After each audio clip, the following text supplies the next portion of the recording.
this is the detail about the prompt pattern I'm using here. And the prompt pattern, it doesn't matter, here's a runtime error. This is really only about the prompt. This is not the actual production table, but the prompt is actually a production prompt.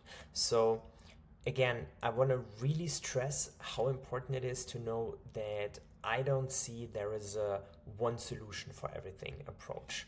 I think using a prompt pattern and getting comfortable with it is such an improvement over just like shooting, I don't know, into the wind. Is that an idiom you use? I don't know. But like using a prompt pattern is a major step forward to produce great prompts.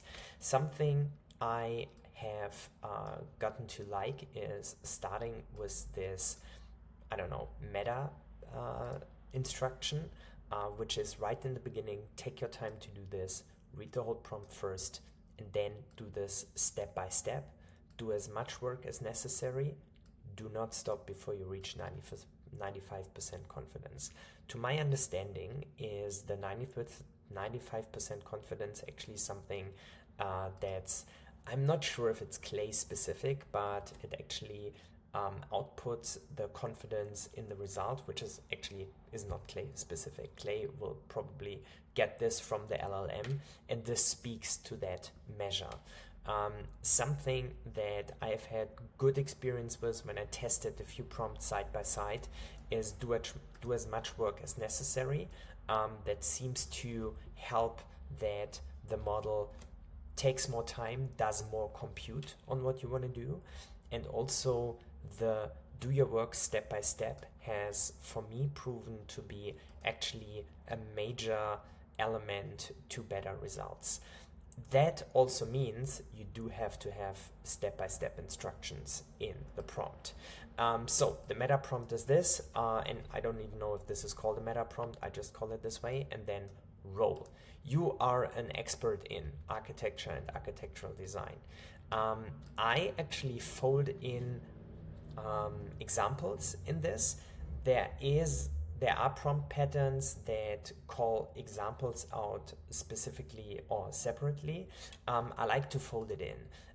This is your role and you are an expert, and it's kind of fuzzy if it's an instruction or something, but like I want to give it an idea of, like, in this case, you know that university is an educational facility project and so on. This is something that I've had good experience, again, testing prompts side by side. And just to give a little bit of an insight why that is actually so helpful.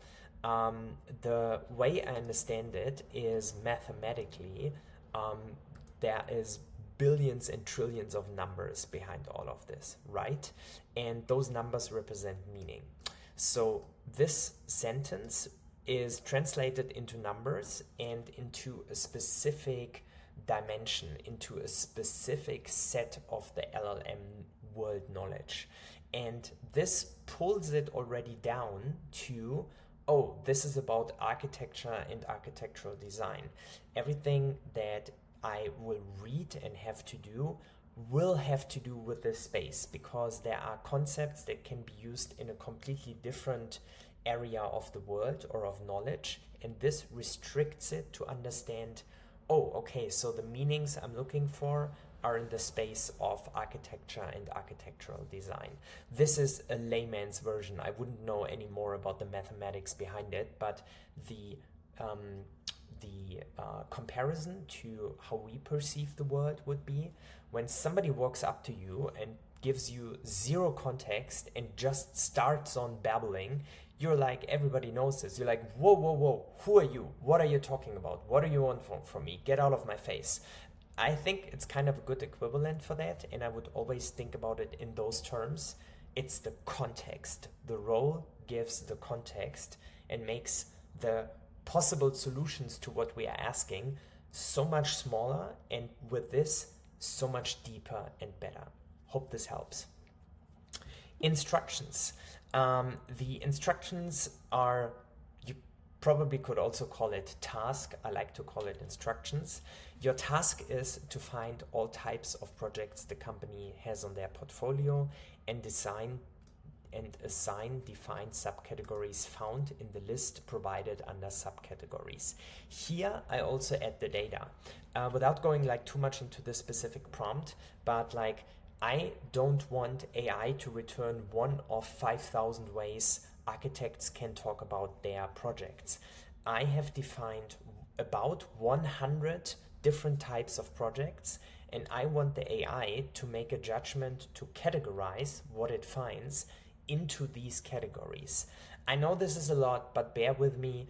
I'm not asking, hey, go to the website and tell me what projects they're working on. I'm saying, go to the website, look at what projects they are working on, understand how you need to categorize those projects of the architectural and of the architect space, and then come to a determination which of these 100 projects that actually fits best.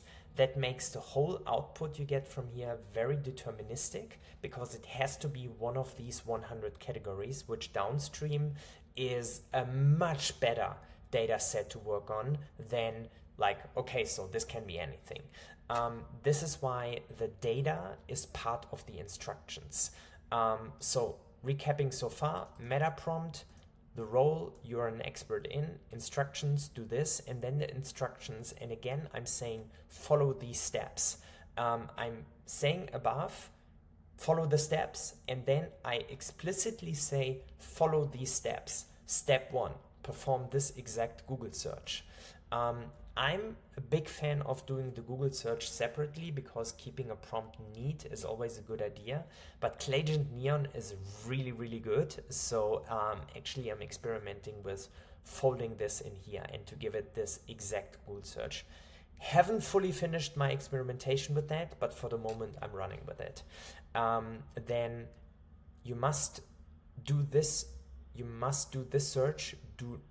Don't only visit the homepage. That's actually not quite clear, because down in the prompt I say do not visit the homepage. But anyways, nobody's perfect. Step 2, look for overall categories of the search results from step 1. Again, giving an example here, that's really, really helpful to not have the AI go off the rails.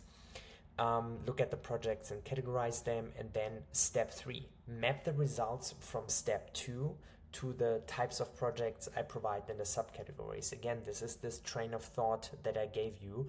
Look at what types of projects they are working on, and then look at these 100 defined types of projects and map what you find to what's on that list. This is step 3. Look at the website, come to a determination, okay, do the Google search, then look at the website you find, and then map what you find to this defined list that I want you to map it to. And again, like, this is something that is the art part over the science part. Sometimes I just really repeat something that's really important 2 or 3 times in the prompt. You must choose from the list of subcategories. Again, your output must be a term from this list, because you sometimes have to push the model, the LLM, to really like understand what it's supposed to do. And when you hammer that in, it must be on this list, do not use any other data, this is the only allowed output. That is actually very helpful. That is also part of my approach of programmatic verification. So in the end, there will be a result of this, and then you can run separately, does the result fit this list of allowed results? And if not, you can like run it again, but again, it's a different topic. Then here are examples how I want the mapping to happen. So let's say it finds a hospital. I don't want it to say hospital. I want it to say healthcare facilities. And I also gave it that context that these are only examples. Map general language to specific language. Here, do not do any other Google searches than the one I provided that is restricting Clagent from going wild and doing some other stuff. I really don't want it to do that. I want it to use only that one page that it finds in the search I described above. And then, super important, the output. Only output the, where are we? What happened? Only there we go. Only output the categories, types of projects from this list. Again, I'm saying only this is allowed output. The output must be on this list. Do not comment or explain your results. Just output the results. And then we get it. Again, there's like a little thing in this table. The prompt works really well. It's in production, but this is for demonstration purposes. Yeah, hope it's helpful.